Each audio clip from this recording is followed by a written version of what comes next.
Good morning. This is Frank, and I want to talk about our border.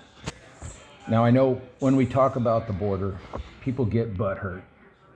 There are a lot of people who came here illegally, once upon a time, who have assimilated into our society, become productive people, raised children, bought houses, started businesses, did well, and they actually have integrated and assimilated into our country.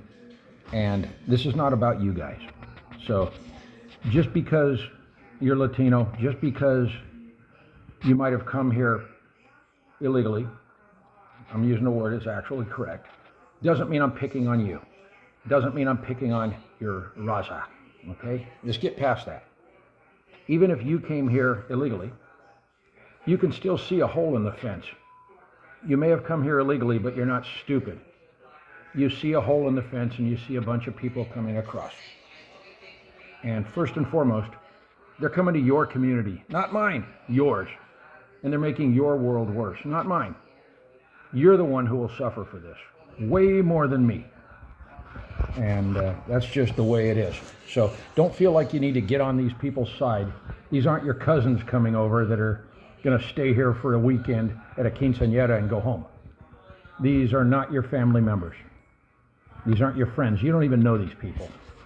In fact, if you're here from Guadalajara and they're here from Haiti, China, Yemen, you don't know these people.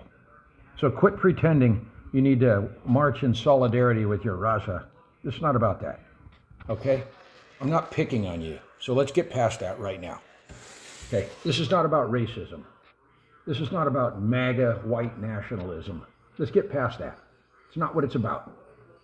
And it's not entirely about the rule of law. It should be. And the reason you came here is because we have the rule of law, not the rule of the king, which we seem to have. Now, it's not completely about overwhelming our social services, but it is. Our schools and welfare and you name it. It's not about free hotels, free food, free vouchers. It's not about the crime in the streets, people pooping in the streets, pushing out our veterans. It's not just about that. It is about that, but it's not entirely about that.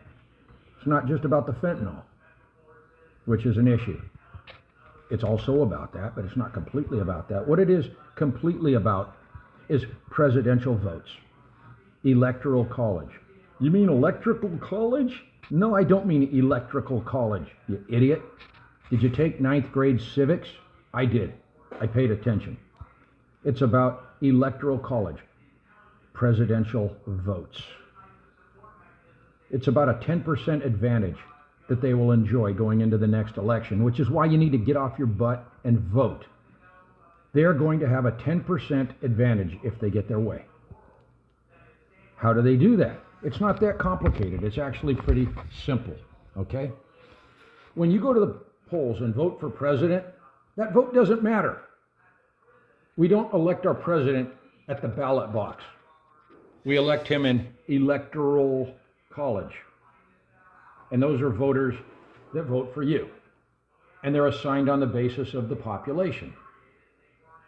And the formula for that, this may sound a little too heady, but I'm going to break it down. In your state, you got 2 senators and you got a bunch of representatives. The representatives are apportioned on the basis of the population. Average about 700,000 humans, you get 1 rep. Okay, so if you have a state with 700,000 people, you got 1 representative, you got 2 senators, you get 3 electoral votes. This is it. You get 1 electoral vote for each senator, you get 1 for each representative, which is why California gets 5 electrical votes. This is why places like Kentucky get 8. Places like Maine get 4. Montana gets 3. You got 1 representative from Montana and 2 senators. So you get 3. Okay. Now, let me show you quickly how this works. You got 14 million newcomers. That's 14 million people that weren't supposed to come here that we rushed in. That equals 20 electoral votes. Okay? And look at this. You need 270 to get elected. If you go to Arizona, Arizona's got 10 electoral votes. Illinois, about 21. Kentucky, 8. Maine, 4. You can see how all these go. But the Democrats have just ushered in 20 electoral votes. So basically what that means is if you're the state of Illinois, you got canceled out. But they're going to go blue anyway. So they basically doubled Illinois, made it worth 2. It's like kind of like a red square in Scrabble. Okay? Kentucky, you pretty much wiped out 3 Kentuckys. Well, who cares? They're a bunch of white people anyway. No, it matters. Those people matter. Maine, 5 states of Maine, but they're going to go blue anyway, so no big deal. You basically turned Maine into a 5 times, a quintuple.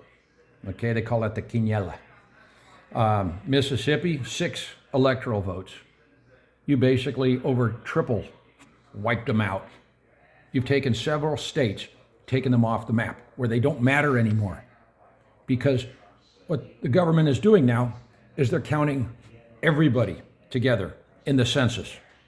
And this is all based on the census. And this is how these people play. They don't just come right out and cheat. They stack brick by brick by brick, and each one doesn't connect until they all connect. And then it's like, oh, look at that. It's a puzzle. It fits. Yes, it does. Those people were brought here for electoral votes, and they're going to count them. So if you think your vote doesn't matter, well, it really doesn't matter now because they just stole your vote.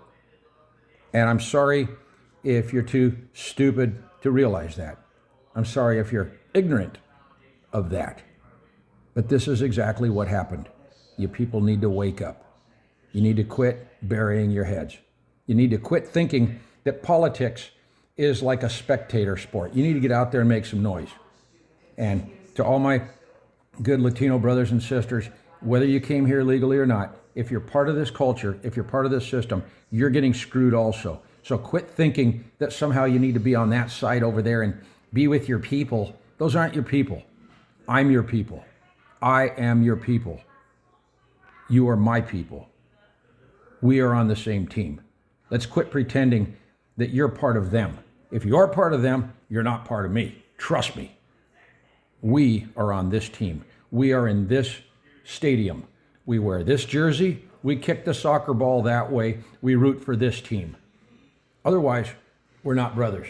And I'm sorry that I thought we were. Anyway, good things and God bless.